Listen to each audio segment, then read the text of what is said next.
अस्सलाम वालेकुम। प्रोग्राम 10 में खुश आमदीद। मैं हूं इमरान सुल्तान। पाकिस्तान का एक बहुत बड़ा असासा कौमी फ़ज़ाई कंपनी पाकिस्तान इंटरनेशनल एयरलाइन, जिसका मजमूई खसारा 830 अरब रुपए तक जा पहुंचा है।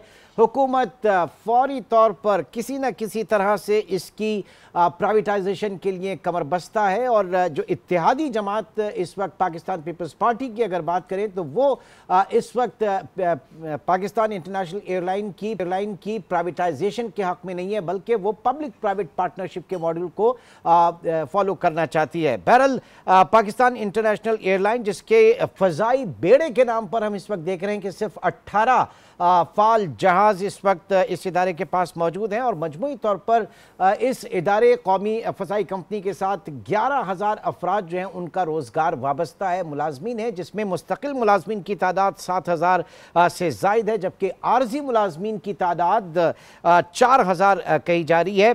और कहा यह जा रहा है कि एक ऐसा इदारा जिसमें मुलाजमीन कम, अफसरान ज़्यादा हैं, मईशत के ऊपर बोझ बन चुका है।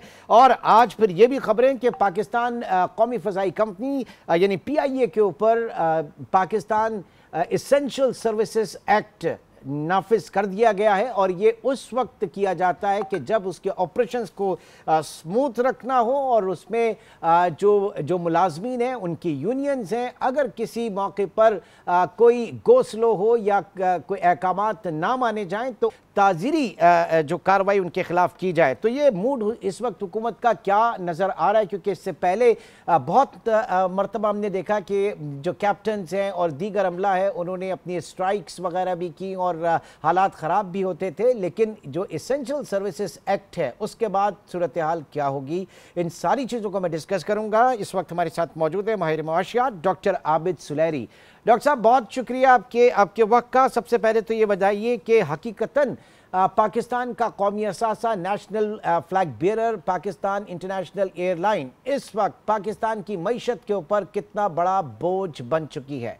ये बड़े दुख की बात है कि एक ऐसी एयरलाइन और एक ऐसा अदारा जिसने के गल्फ कंट्रीज़ में जाके वहाँ की एयरलाइंस की बुनियाद रखी, जो कि अब दुनिया के बड़े जो है जो कामयाब तरीन एयरलाइंस में जिनका शुमार होता है, उसका खुद ऐसा हाल हो गया। और उसकी वजह भी आपने बता दी कि जब फ़ी जहाज़ आपके पास जो मुलाजमीन और बल्कि अफसरान की जो शरह है, ये एम्प्लॉय टू एयरक्राफ्ट रेशो जितनी बदतर PIA की है, ये आपको कहीं इस तरह का हल नहीं मिलेगा। और अब मैं 18 जहाज़ चलाने के लिए 11,000 लोगों को जो है वो उनकी ज़रूरत पड़ती है। और फिर भी वो फ़्लाइट्स जो हैं वो परहैप्स इट अराइव्स की तरह आती है। PIA जो है वो शायद ये आ जाए, ये इसका मकूला स्लोगन जो है वो बन चुका है। ये पिछले कई IMF के प्रोग्राम्स में इसको प्राइवेटाइज करने की या इसको रिवाइव करने की पब्लिक प्राइवेट पार्टनरशिप में बातचीत चलती रही। बल्कि अगर मैं यूँ कहूँ कि हर मेन स्ट्रीम पॉलिटिकल पार्टी जो है इंक्लूडिंग PTI, जब वो अपोजिशन में होती हैं तो उन्होंने इसकी प्राइवेटाइजेशन की मुखालफत की, और जब वो हुकूमत में आती हैं तो हर एक ने इसकी प्राइवेटाइजेशन करने की कोशिश की, और अभी तक नाकामी हुई। लेकिन यानी डॉक्टर साहब, ये कहा जा सकता है कि PIA की जो है वो इंतज़ामी मामलात तो एक अलग है, लेकिन जो पॉलिटिकल मामलात है, सियासी जमातों के जो अपने तरजीहात हैं, उनकी वजह से ज़्यादा इस इदारे को नुकसान पहुँचा। मेरा ख्याल है कि इसमें शायद वो वेटेज देना कि क्यों किसकी वजह से ज़्यादा पहुँचा, ये तो एम्पिरिकल नहीं होगा, लेकिन डेफिनेटली इंतज़ामी अमूर और सियासत ये दोनों जो थे, ये इसकी हालत यहाँ तक लाने में उनका किरदार है। और बल्कि अगर आप देखें तो सियासत ही है ना जिसकी वजह से कि आप इसमें अंधाधुंध लोगों को पार्क करते चले गए। यानी पब्लिक एंटरप्राइजेज जो है वो अक्सर उनके फेल होने की वजह यह है कि वहाँ पे सियासी बुनियादों पे या मखसूस लोगों को नवाजने के लिए वहाँ पे वैकेंसीज भी क्रिएट होती रही, वहाँ पे लोगों को प्रमोट भी किया जाता रहा, और वहाँ पे लोगों को हायर भी किया जाता रहा, जिसकी वजह से हालात जो है वो यहाँ तक पहुँच गए।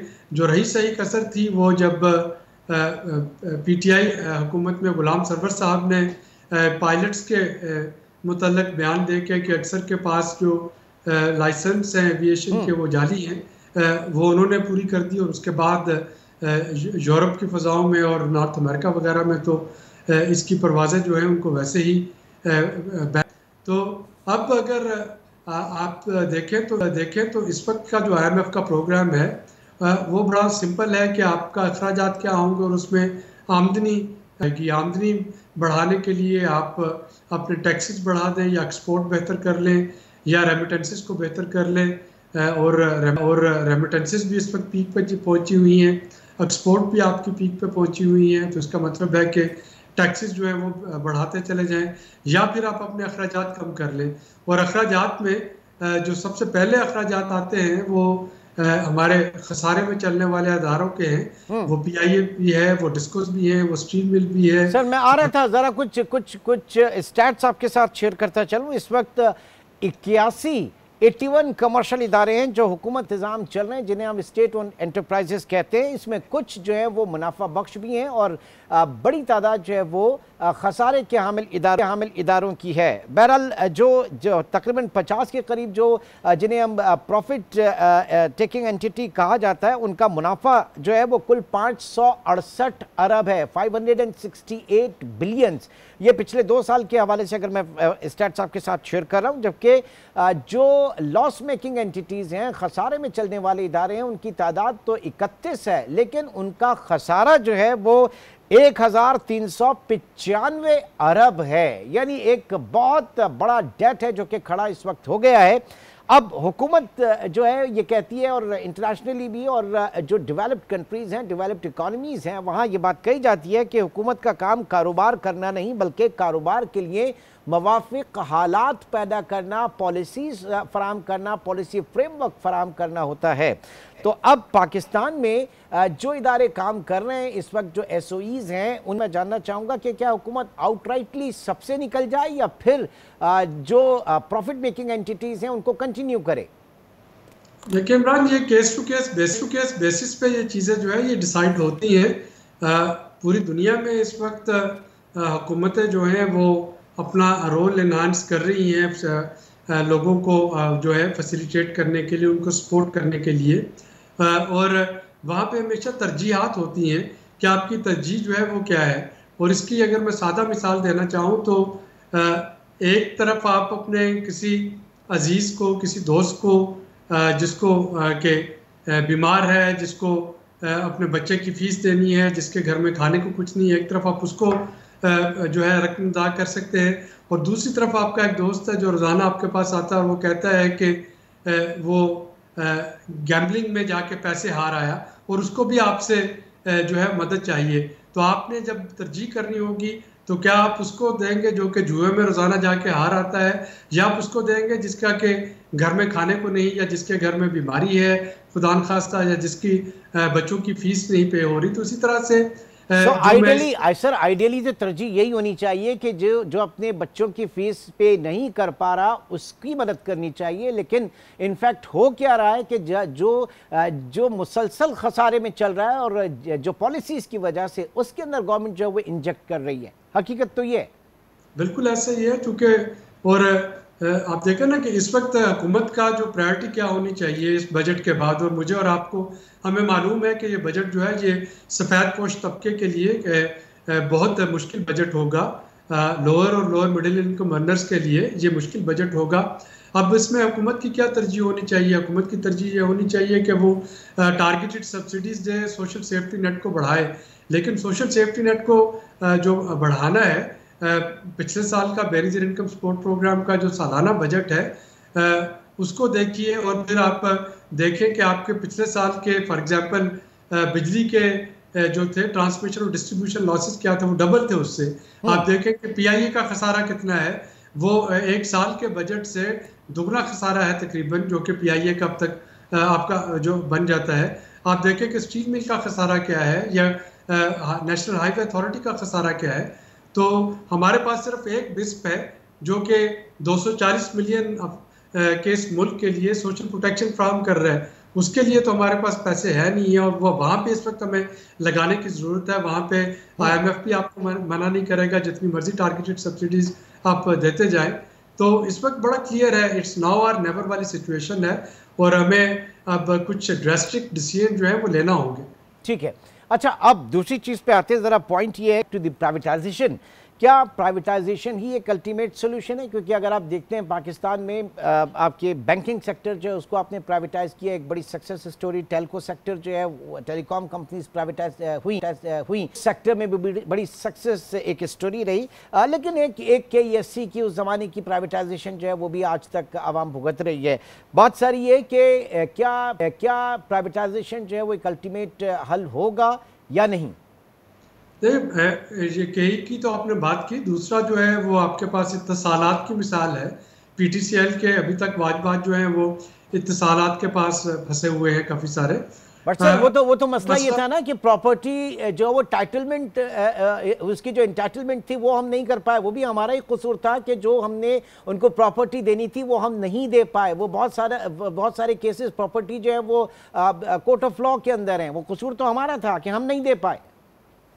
यानी मैं उसी नुक्ते पे आना चाह रहा था कि privatisation for the sake of privatisation ना अच्छी है ना बुरी है।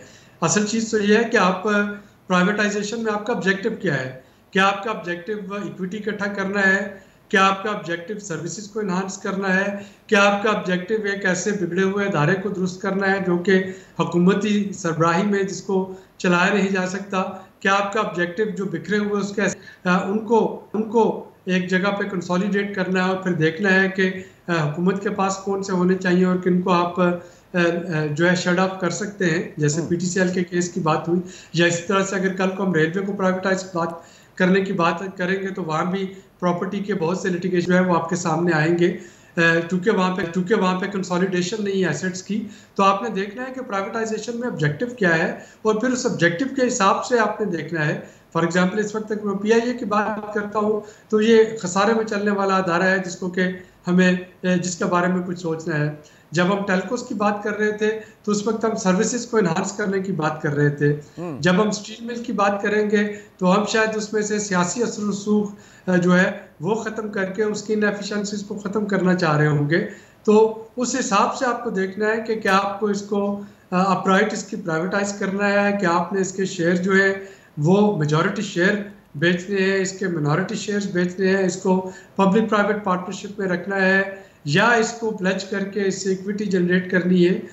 और उसी हिसाब से आपकी स्ट्रेटेजी जो है वो बदल रही होगी। और प्राइवेटाइजेशन अब जाहिर है कि ये तो बिल्कुल आप बिल्कुल बजा कह रहे हैं, लेकिन इस वक्त जो एक जल्दी नज़र आ रही है, और स्पेशली अगर मैं बात करूं कि जो इस वक्त इसेंशियल सर्विसेज एक्ट का जो लॉ नाफिज कर दिया गया है, इसे किस तरह से आप देख रहे हैं? इससे पहले बारहा ऐसे हालात आए कि ऑपरेशंस जो है वो मुअत्तल करना पड़े या ऑपरेशंस कंटिन्यू करना, स्मूथ ऑपरेशंस मुमकिन ना रहा। इस एक पॉइंट को कैसे देख रहे हैं सर?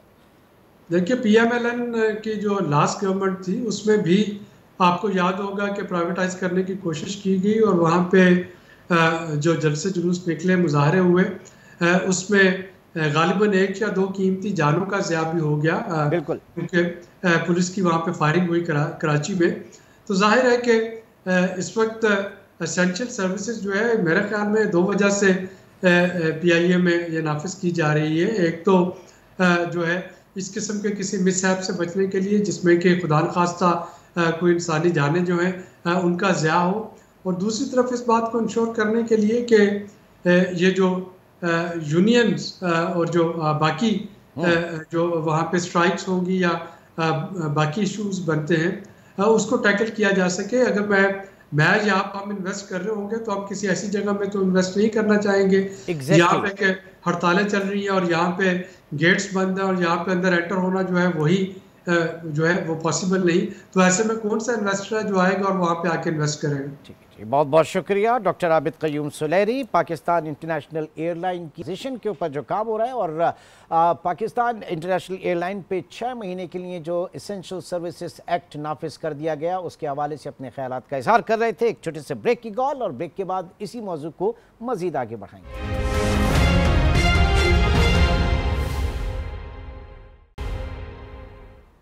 Welcome back. बात कर रहे हैं नेशनल फ्लैग बियरर पीआईए की कि पीआईए के लिए उसकी जो प्राइवेटाइजेशन है अब उसके लिए बड़ी तेज़ी से कोशिशें की जा रही हैं। पीआईए के फ्लीट के हवाले से अगर बात करें तो फ्लीट के नाम के कुल 19 जहाज़ इस वक्त मौजूद हैं पाकिस्तान इंटरनेशनल एयरलाइन के पास, जिसमें अगर बड़े जहाज़ों की बात की जाए, बोइंग 777 की बात की जाए तो 4 इस वक्त जहाज़ हैं, जिसमें 292 से 310 मुसाफिरों की गुंजाइश होती है। उसके बाद एयरबस A320 जो कि दरमियाने दर्जे का मीडियम साइज जहाज़ होता है, 170 मुसाफिरों की गुंजाइश वाला ये जहाज़, और 14 जहाज़ इस वक्त पाकिस्तान के पास, पाकिस्तान में पीआईए के पास A320 मौजूद हैं, जबकि ATR 42 ये भी एयरबस है और ये छोटा कहलाता है। 48 मुसाफिरों की गुंजाइश इसमें होती है। 2 जहाज़ इसके मौजूद हैं, जिसमें एक ख़राब है और एक जो है वो ऑपरेशनल है।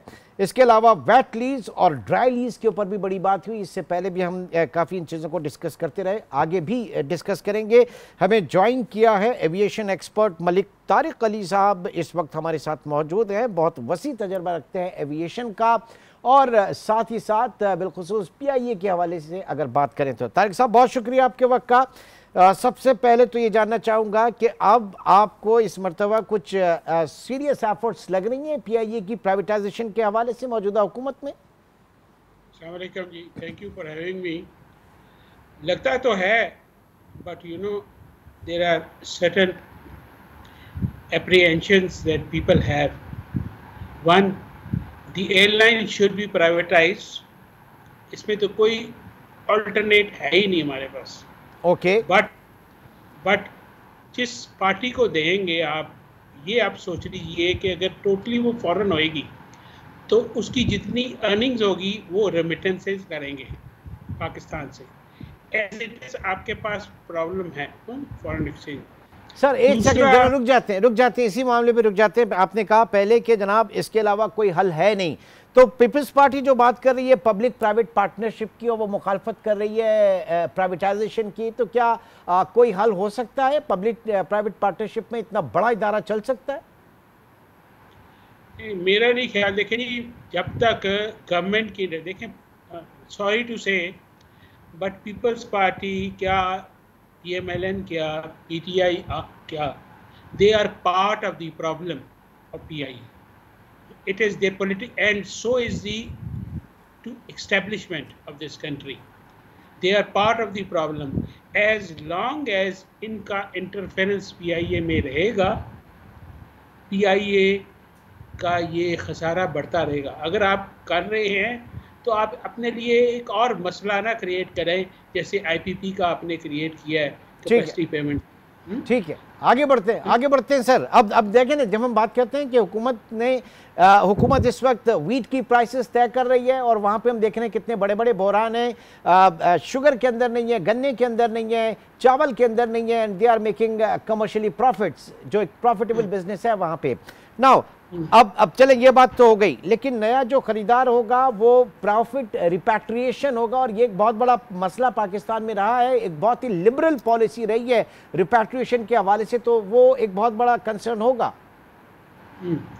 देखिए, कंसर्न तो है, यही मसले हैं हमारे, कि हमें ये देखना चाहिए। हमारे पास 2 मसले हैं, एक PIA नुकसान कर रहा है, दूसरा हमारे पास एक और जो सबसे बड़ा प्रॉब्लम है, that's a national problem, is that we have a foreign exchange crunch.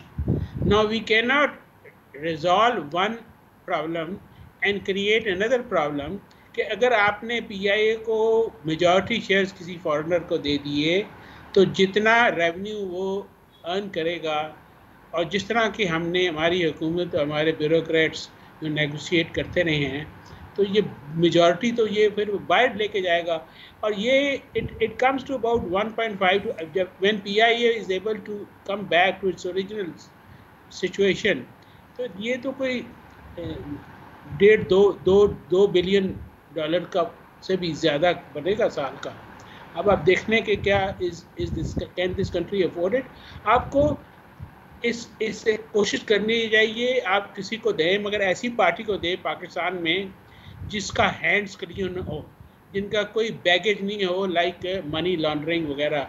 सो कि ये एयरलाइन एजेंसी है ऐसे लोगों के हाथ में चली जाए जो मनी लॉन्ड्रिंग में। सर बहुत अच्छा पॉइंट आपने रेज किया। अगर पाकिस्तान के अंदर से ही बात करें तो हमारे यहाँ एक आध एयरलाइन ऐसी है जो पाकिस्तानी बिजनेस कम्युनिटी की है और उसको बड़ा सक्सेसफुली रन कर रहे हैं।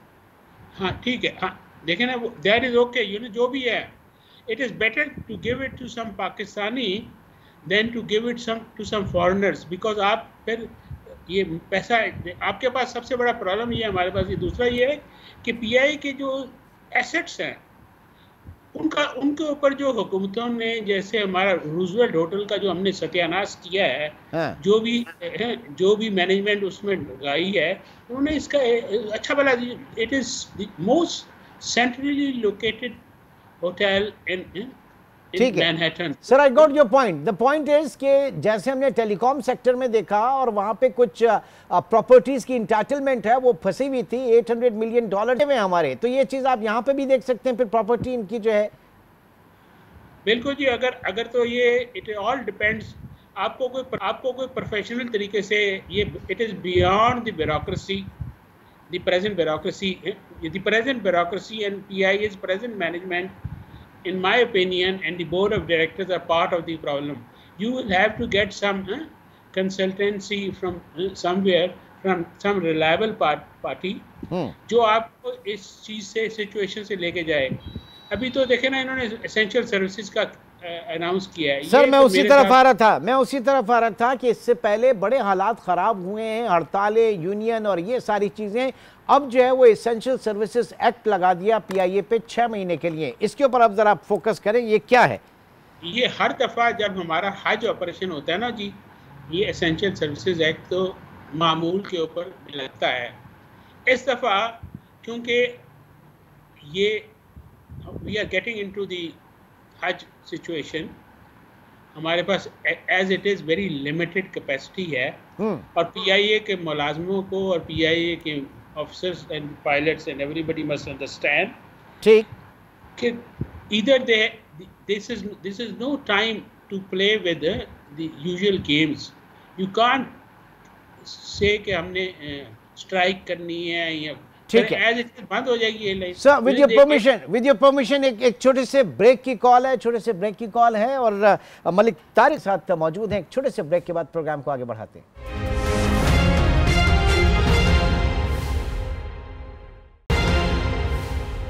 वेलकम बैक जी। मलिक साहब, अब बात कर रहे थे कि जो एसेंशियल सर्विसेज एक्ट इस वक्त लगा है तो जो यूनियन और ये सारी चीज़ें होती हैं, ये इसके ऊपर पाबंदी लग गई एक तरीके से।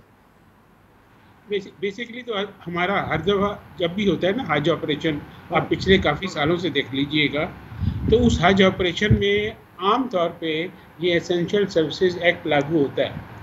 एज इट इज़ हमारे पास लिमिटेड कैपेसिटी रह गई है, 3-4 जहाज़ हैं और तो कहीं हम ऑपरेट नहीं कर रहे, तो अगर हमारा हज ऑपरेशन डिसरप्ट हो जाएगा, except apart from the Toronto operation जो हमारा चल रहा है, तो हमारा हज ऑपरेशन किसी हिसाब से डिसरप्ट नहीं होगा। मोस्टली तो जब ये लीज्ड एयरक्राफ्ट पे करेंगे या जैसे भी करेंगे, मगर उसके साथ साथ ये जो प्राइवेटाइजेशन का इशू है, उसी all the political parties must now behave responsibly. I think they have done enough damage to this airline. अपने क्रोनीज को इन्होंने लगा के इस एयरलाइन का सत्यानाश कर दिया। सही। अच्छा, अब ये बताइए, जो कंसर्न है ज़ायरे के 11,000 मुलाजमीन, फ्लीट आपके पास 19 जहाज हैं और 11,000 मुलाजमीन, और जिसमें ये पाकिस्तान का मेरे ख्याल से वाहिद इदारा होगा जिसमें जो है वो मुलाजमीन में जो छोटे मुलाजमीन है वो कम है, अफसरान ज़्यादा है इसमें। ये बताइए कि जो भी नया ख़रीदार होगा, जो बायर होगा, चाहे वो बाहर का हो, फॉरेन हो या वो पाकिस्तानी हो, इनिशियली तो इन्हीं लोगों से काम आगे चलाना होगा ना। ये ज़रूर है कि उसमें डाउन साइजिंग की जाएगी। देखिए, एक ये जो टॉप हैवी मैनेजमेंट है, ये तो कोई बर्दाश्त नहीं करेगा। You will have to wash your hands off that. जो ह्यूमेन कंसिडरेशन जो हुकूमत को करनी चाहिए कि जो मुलाजिम हैं, जो 20, 21, 22 साल सर्विस के हैं या 19 साल सर्विस के साथ, उनका ख्याल रखिए कि जो मिडिल मैनेजमेंट है, ग्रुप 6, 7 से नीचे हैं, उनका इनको ख्याल रखना चाहिए कि उनको they should make sure that उनमें से जितने क्वालिफाइड हैं उनको आप रखें, और जिनको अगर आपने पैसे, if you want to send them with a package, it should be a handsome package, because उनका कोई कसूर नहीं है। ये जो अगर एयरलाइन का जो सत्यानाश हुआ है उनमें से उन लोगों का कसूर नहीं है। सबसे पहले तो the government must wash its hand of all those employees जो फेक डिग्रीज वाले हैं। ये 2008, 2009, 2010 में भर्ती हुए हैं, अभी तक बैठे हुए हैं। हर हुकूमत बात करती है, नोबडी इन हर मैनेजमेंट बात करती है, none of them they just pick and choose. सत्यानाश, गेट रिड ऑफ देम। और अगर आपको एक याद रखें कि पीआई के विदिन द रूल्स है, PI will have to go by its own rules. PI के रूल्स है कि अगर at the point of deduction एक एम्प्लॉय गलत अपना डेटा देता है या डिग्री देता है तो उसको आप ऑन द एडमिनिस्ट्रेटिव ग्राउंड्स आप उसको फारिग कर सकते हैं। बाकी रह गए जो जेन्युइन एम्प्लॉयज़ हैं, जो क्वालिफाइड हैं, उनका ख्याल रखें। जो ये तासुर है ना इस मुल्क में कि एयरफोर्स के लोग एयरलाइन को चला सकते हैं, नहीं चला सकते सर, ये साबित हो गया है। Noor Khan was rare the exception. ठीक है, नहीं अब ये बताइए कि गुलाम सरवर अवान साहब जो कि एविएशन मिनिस्टर थे, उनका जो असेंबली फ्लोर के ऊपर बयान था वो किस हद तक जस्टिफाई करता है? और ये कहा जा रहा है कि जनाब सबसे बड़ा जो डैमेज हुआ पीआईए को इंटरनेशनली वो उसी स्टेटमेंट के बाद हुआ। कि वो तो last nail in the coffin था।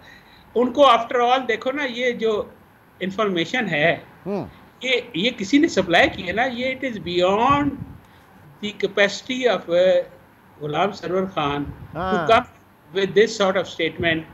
Civil aviation and somebody in civil aviation and somebody in PIA management must have fed him, and their inexperience of dealing with international regulatory agencies did not make them understand कि इस statement का fallback क्या होगा, इसका PIA पे असर क्या। Sir आगे बढ़ते हैं और ये बताइए कि कोई सिमिलर स्टोरी है, क्योंकि एयर इंडिया जो है वो भी बड़े लॉसेस और वो भी बड़े प्रॉब्लम में, वहाँ क्या स्ट्रेटजी रही, क्या ममासलत है उनके इस पाकिस्तान में जो कुछ भी हुआ, जिस तरीके से हमारे इदारे तबाह हुए वहाँ पे भी? बिल्कुल, देखिए जी हमारा और इंडिया का कल्चर तो वही है ना, उनके यहाँ भी सिमिलर प्रॉब्लम थी। तो उन्होंने जो किया है, you see if you keep ये आधा तीतर आधा बटेर नहीं चल सकता, प्राइवेट पब्लिक पार्टनरशिप वगैरह ये सब जो बातें हो रही है ये नहीं चल सकता। आपको you will have to give the whole of it to some private individual with all his powers to hire and fire. आपने एज इट इज 2 पीआई के पार्ट कर दिए हैं, जो दूसरे पार्ट में आप लोगों को रखें और उनको you take care of them. जो आपके रिटायर्ड एम्प्लॉयज़ का है उनको आप रीजनेबल उनको दे दीजिए, ठीक है, और जो भी उसका बनता है, जो प्रैक्टिस है, देखिए ना, इधर the government will have to study the Air India और द मलेशियन एयरलाइन सिस्टम वालों का। MAS वालों ने भी प्राइवेटाइज किया है और एयर इंडिया ने भी किया है।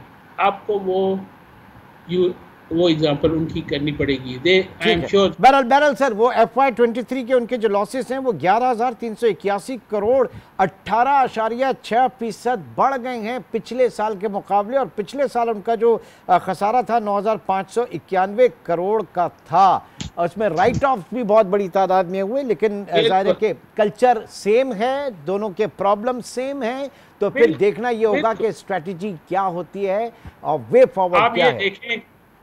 आप देखें कि एक्चुअली तो 17-18 जहाज़ हैं, ये जब मैनेजमेंट नहीं आई है, जो भी लेके आई हैं, या PTI के दौर के आई हैं या PDM के दौर में आई हैं, वो वही लोग हैं, they are the same people ना। ठीक। Look at how top heavy, कितने डायरेक्टर हैं, कितने जनरल मैनेजर हैं। हैं सर एक लंबी कहानी है सर, ये तो एक बहुत बड़ा एक मिसहैप हुआ है, बहुत बदकिस्मती की बात है।